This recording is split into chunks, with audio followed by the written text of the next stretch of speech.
Oli, oli, oli, oli. Bueno, estoy en este muy bonito parque y les quiero contar una parte de una historia. Esta historia se va a llamar ¿Qué pasó con los paracos hijueputas en Nariño? Y a este capítulo le vamos a llamar Militares y paramilitares, la misma mierda son. Bueno, para empezar, nos vamos a remontar por allá hacia 1998, cuando alias Macaco, uno de los grandes comandantes paramilitares del centro del país, se le ocurre la genial idea de expandirse hacia el sur, hacia nuestro querido terruño. Así pues delega a Guillermo Pérez Alzate, alias Pablo Sevillano, para que comande el bloque Libertadores del Sur de las Autodefensas Unidas de Colombia.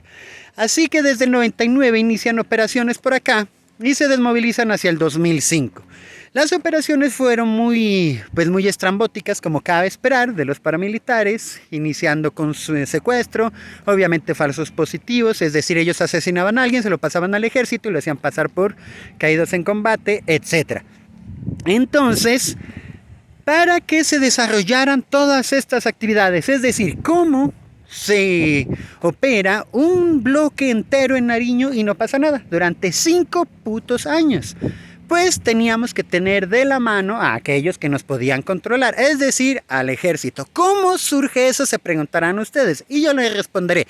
Eso surge en el Pacto de Chapalito, que se acuerda hacia el 2000. ¿Por qué el Pacto de Chapalito? Porque en la unidad del ejército que está en Chapalito, a la salida de Pasto hacia el sur, ahí se juntaron comandantes paramilitares y algunos tenientes y coroneles del ejército para acordar un pacto de no agresión. O sea, ni las FARC ni Santos fueron tan efectivos como ese pacto. Tal fue el pacto de no agresión que incluso los paramilitares pudieron, y de hecho usaron, las instalaciones del ejército en la estación de Llorente. Hasta camiones y armas les prestó el ejército a los paramilitares para ver qué necesitaban los niños en mitad de sus operaciones. Entonces, bueno, se da ese pacto de Chapalito. Al año de ese pacto de Chapalito es tan interesante esto que adivinen a qué personaje increíble, maravilloso, que pareciera un personaje místico de nuestra nacionalidad, a qué personaje que se lanzaba por primera vez a la presidencia protegen los militares y los paramilitares. Así es, al señor Álvaro Uribe Vélez, el Paraco Mayor. A él lo protege un destacamento de la Brigada 23 del Ejército, Policía Militar y integrantes del Bloque Libertadores del Sur. Eso está dentro de las 715 páginas de la sentencia expedida por los magistrados de Justicia y Paz contra Guillermo Pérez Alzate, Pablo Sevillano, máximo comandante de Bloque Libertadores del Sur. Ahora, posterior a ese pacto, como les digo, pues van a darle seguridad a Uribe, que estuvo en Pasto y Piales y en Tumaco, expanden su poder, recogen plata y adivinen a dónde va a parar esa plata. O sea, adivinen a qué fundación humanitaria destinan los paramilitares su dinero. A la campaña 2002-2006 de Álvaro Uribe Vélez a la presidencia. Corazón grande, no, ¿cómo es? Mano firme, corazón grande, está untada del dinero de los paracos en Nariño. Eso lo confirma tanto Pablo Sevillano como alias Macaco, como una gran cantidad de jefes paramilitares. Mucho del dinero que se recogió en extorsiones, en el manejo de la droga, etcétera, fue utilizado en la campaña, y no solo de 2002, sino también de 2006. Luego de todo eso, hacia 2008 empiezan a desmovilizarse y aparece un personaje muy particular. Es el comandante Cuéllar. ¿Quién es él? Se preguntarán ustedes. Y yo les diré que es el máximo, la cabeza máxima de la Brigada 23 del Ejército del Batallón de Boyacá. Es decir, el comandante máximo del Ejército en Nariño estuvo en relación con los paramilitares entre 2000 y 2005. De ahí que el pacto de no agresión fuera tan fructífero y tan eficiente para ellos. Ustedes recuerdan, hace como 6 meses hubo un pequeño momento de Justicia y Paz, de la Comisión de la Verdad, en donde un jefe paramilitar comentaba que el ejército le pasaba los datos de a quién tenían que asesinar, y fue el ejército quien le dijo que tenían que asesinar a Adriana Benítez. Pues sabemos que ese personaje del ejército era el sargento Cardoso, que después apareció casualmente muerto en un accidente guiño guiño en la vía hacia Llorente.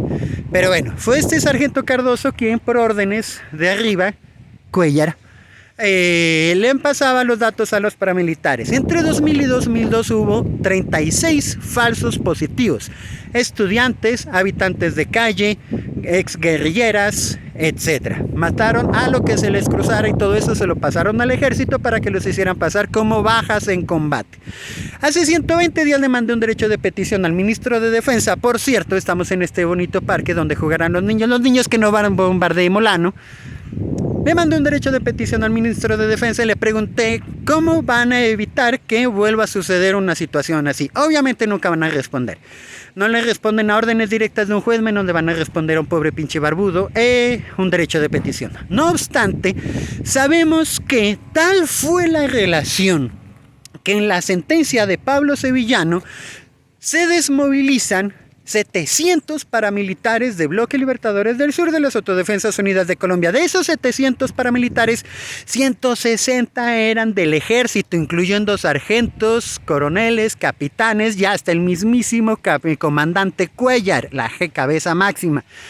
Cerca de 15 individuos de la Armada y 5 policías. De todo a todo. El 26% de los paramilitares que operaron en Nariño eran de las fuerzas militares que les prestaron camiones, armas, vestimenta, etcétera, para hacer pasar a tanta gente por falsos positivos. Así que hasta aquí vamos con esta parte de la historia. En otros momentos queremos hablar sobre quiénes son los que más se beneficiaron, junto con Álvaro Uribe Vélez, por supuesto, en la campaña presidencial. También hubo unos sectores que se beneficiaron de que se haya triplicado la deforestación en este lustro, entre 2000 y 2005, bajo la presencia de los paramilitares. Entonces ya estaremos hablando un poco de eso, de los ganaderos, casual, de la deforestación, y también de otro personaje que es muy interesante, que de una vez anunciémoslo. Es el ex candidato a la gobernación por el Centro Democrático, Alvarado Santander, quien da un par de vueltas junto con Álvaro Uribe Vélez en su campaña presidencial. ¿Será que Alvarado sabía que estaba siendo escoltado por militares y paramilitares? Seguramente va a decir que no, seguramente todo fue a sus espaldas, pero que el tipo estuvo junto con Álvaro, estuvo. No siendo más, tenemos pues que tener muy en cuenta eso. Recordemos, hace apenas 2 semanas hubo varios capturados, me parece eran 20 miembros del ejército que dijeron que fueron responsables de más de 100 falsos positivos.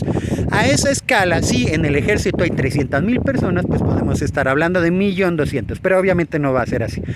No obstante, sabemos que la relación fue íntima, fue demasiado cercana. De hecho, uno de los 36 falsos positivos fue un soldado. Lo mataron los paramilitares, se lo entregaron al ejército y el ejército lo hizo pasar como guerrillero caído en combate.